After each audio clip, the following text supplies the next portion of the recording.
Rockstar makes so many mistakes. They're the worst games developer in the world. I hate shark cards. Rockstar is so bad. So if you guys have been following the channel for a while, you'll know that I am not shy of criticising Rockstar. Whenever Rockstar do something that's a little bit greedy or unethical, I call them out for it. But at the same time, I'm also one of Rockstar Games' biggest fans. But also, I've been very critical of people that beat on Rockstar for absolutely no reason. Now, if you guys follow me on Twitter, and I think you should, you'll see that a lot of my tweets are usually correcting misinformation that's in the GTA community, whether that be from accounts like Mr. Boss for the Win, or whether that be from people on Twitter trying to generate clicks for misleading information. Now, I'm not opposed to people making money from Grand Theft Auto content. I mean, I literally do it. But I try to create titles and thumbnails that are endearing, but also completely truthful to the topic of the video, therefore to not mislead people. I want you guys to view my videos because you're intrigued by the actual topic of the video, rather than clicking on my videos because you thought the video was about something else. Now, in this drought of GTA 6 news, a lot of people have gone to quite extreme measures to make sure they get their click, and especially when their main monetizable platform are platforms like Twitter, where you earn less per view than platforms like YouTube. This has led to accounts like GTA 6 Countdown purposely making tweets that are 1. Misinformed, 2. Incorrect, and 3. just generally misleading.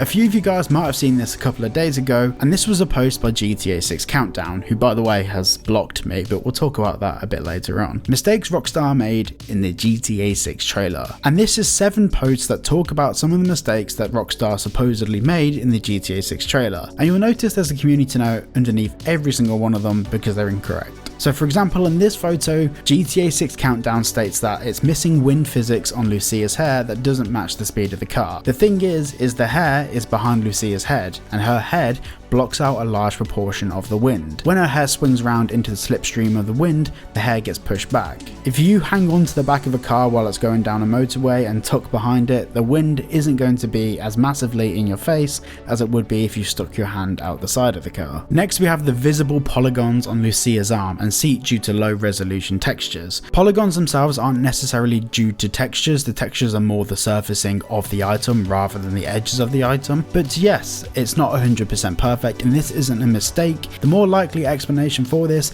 is that the game isn't 100% finished at this point. When creating trailer 1 and even trailer 2, for example, Rockstar will be looking at these details and they'll be deciding how important these things are. The next one is the missing necklace shadow and the hair appears grainy / pixelated. Once again, this also has a community post. The game is using shadow maps which trade pixel perfect accuracy for more performance, unlike ray trace shadows. Hair simulation, more accurately strand simulation, looking pixelated is due to the use of FSR to upscale the game. Such artifacts are common in AMD FSR. This isn't once again a mistake. This is just the nature of how the game is being rendered.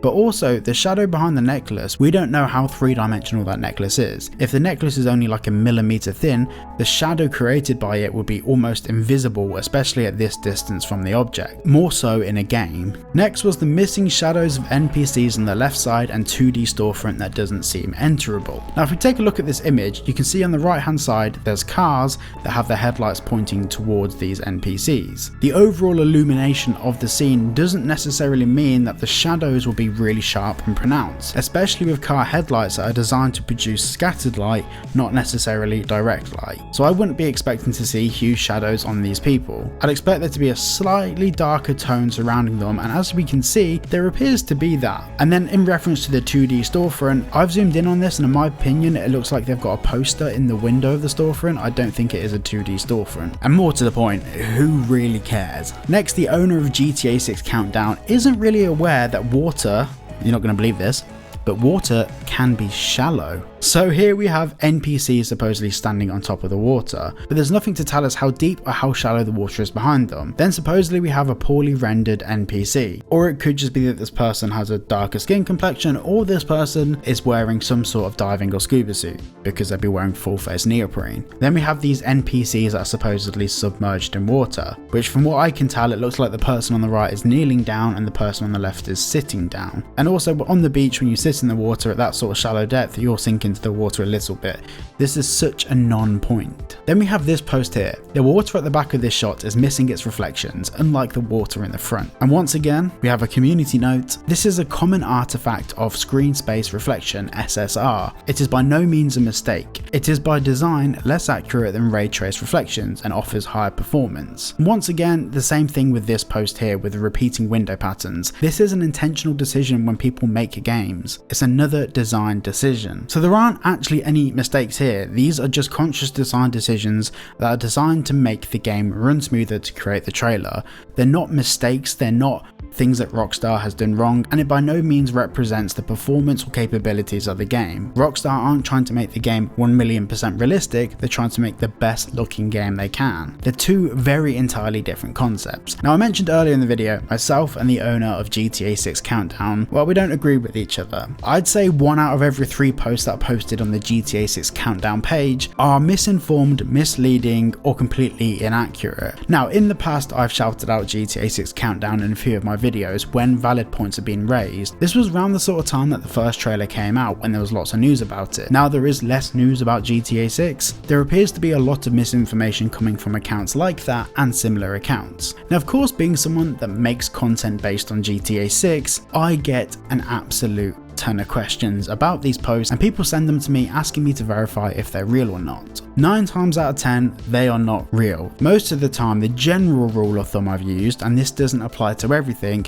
but if the person rarely posts GTA 6 stuff and they're mainly known in the industry for other things, yet posts some information about GTA 6 and has some sort of verifiable past working in the gaming space, then it's definitely worth listening to at the very least. Examples of this are people like Jason Schreier, Ben from Videotech, and other people in the industry like that. And the best thing that we can do as a community to combat this information is to firstly use things like the community post tool on Twitter, but also the bread and butter of these people earning money from misinformation is the actual notifications we receive from them. If you find on Twitter you've been shared a piece of misinformation, you can just go to that account and make sure you're not notified about what that account posts. So hopefully you found this video useful and you find that this explains some of the things about these so-called mistakes in the trailer, and please make sure to like and subscribe if you did find the video helpful.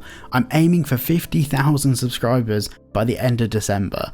That is a massive task, but I'm setting it as my goal for the year. And one more plug is my merch. Sorry, I'm plugging away loads of things, but my merch is linked down below. If you haven't checked out my merch store yet, there's a load of free wallpapers that you can download on there. And of course, those are awesome t-shirts, hoodies, caps, all of that stuff. So please go and check it out. Love you. So thank you so much for watching, and I'll see you all in the next one. Spin the cylinder,